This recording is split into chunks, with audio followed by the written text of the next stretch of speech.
6 months, and Carla here, I don't know if you can see her, but you will do in a minute, she's 2. I'm going to show you how to do a Tandem Babywear with 2 Mei Tais with a baby and a toddler. First of all, I'm going to put Melissa down. This is the Mei Tai I like to use for Carla, and I'll put this on my back. Use the bottom straps, can you see Stephanie? Bottom straps around my waist. You'll go in it in a minute, Carla. Okay? Now that can stay like that because it's a lot easier to get on without the baby on the front. And then that can stay as it is. I'll now put the Mei Tai that I'm going to use for Melissa, the baby, around my front. Tying like this.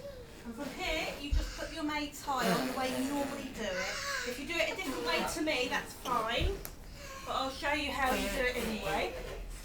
You have baby on the front. Make sure she's up high and her head is about the same level as you. You have to pull the body of the Mei Tai up between her legs. And then you might want a bit of a wiggle to get it right up on, so her bum gets right in. Hold her. You should always keep her high. Baby on the front should always be close enough to kiss without having to reach down. So you have to kiss them. Nah. Then you have one strap over the shoulder. Hopefully you won't have a toddler pulling on you like this, but it's okay if you do. And the straps cross across your back. So you make sure to keep them straight so there's no twists in it, otherwise it will pull on you. And nice, hoping that's straight. Nice straight cross on the back. If it's not straight, I think it is, but if it's not, then you know to do it straight.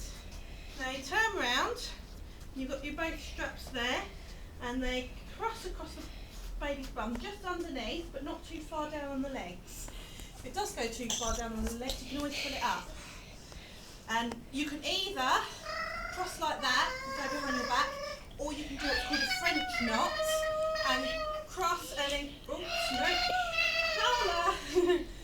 You can do a French knot, or you can cross and then cross again, so it's like that, and then close straps again, and tie behind your back. Let's get that done. Make sure I'm not going over the Mei Tai. I'm going to have to go underneath here. So you won't be able to see me tie, but I'm sure that's quite simple.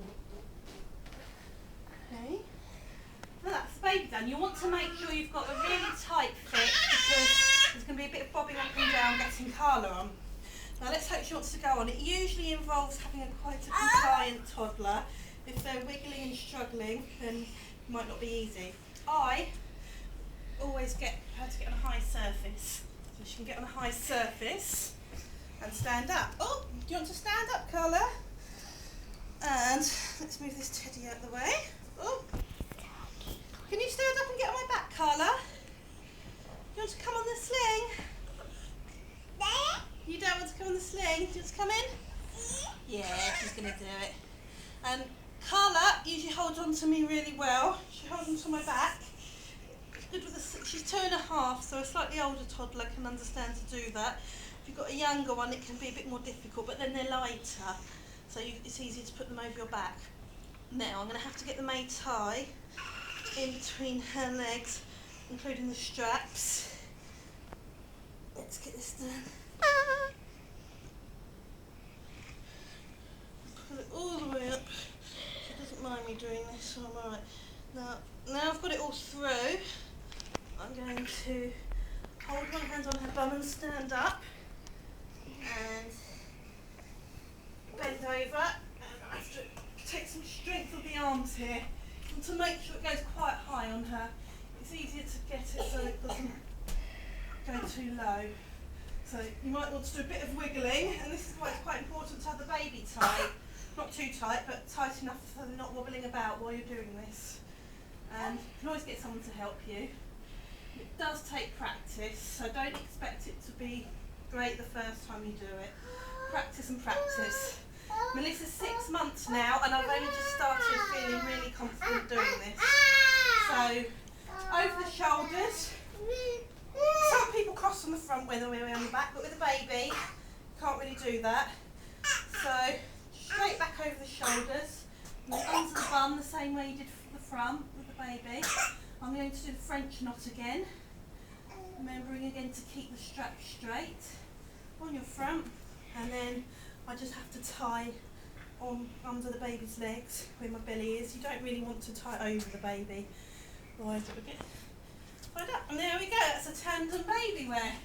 They're both really comfortable. Melissa's gone a bit lower. It's hard to get it perfect, but she's secure, and that's great. Now I'm going to show you how to get it off. Best to get the toddler off first. I mean, you could get the baby off first if you really wanted to, but I'm going to get Carla off first. So you want to make sure you remember your straps will be at the front for the toddler, so you don't have to worry about accidentally doing the wrong ones. I'm doing the wrong ones. Undo one, and I'm going to put them over my wrist, so if it does slide off, feel it. Undo the next one. If you've got a sleeping baby, it might be a bit difficult not to wake them up. But, alright darling. Oh, I think she wants to come out anyway. Oh, let's find this. Nearly done. Pulling it out. And then you can hold them like that. And then gently hold toddler's bum. I've got her back slightly. I'm undoing one strap. I'm just making sure I'm holding her securely. And as it starts to fall off, lower her down your back. You can always do it on a chair if you're uncomfortable with that. So if they do fall, they'll just go on the chair or on the bed. And there you have it.